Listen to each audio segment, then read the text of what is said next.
Мені былтырдан бері бақылап, былтырдан бері платына алып жатқандар біледі. Мынаның өзі де былтыр мен өзім тіктіріп кидім, жудым, қанша рет жудым. Сонда да жаңағы ешқандай тарлық көріп жатқан жоқпын, ешқандай бояуы да кетіп жатқан жоқ. Өз светімен тұрыпты.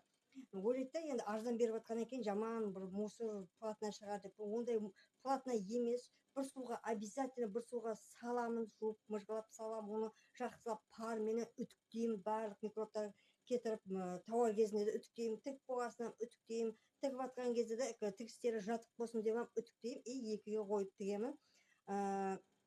Заводскойға қарағанда өте сапалы болып тігіледі. Екі тігіс, тура тігіс және оверлокка тігіс мінекей. Антигрофты көрсетпекшімін, үстімізде қандай болып тұрады. 85 сантиметр, мінекей полный жамбасымызды жауып тұрады.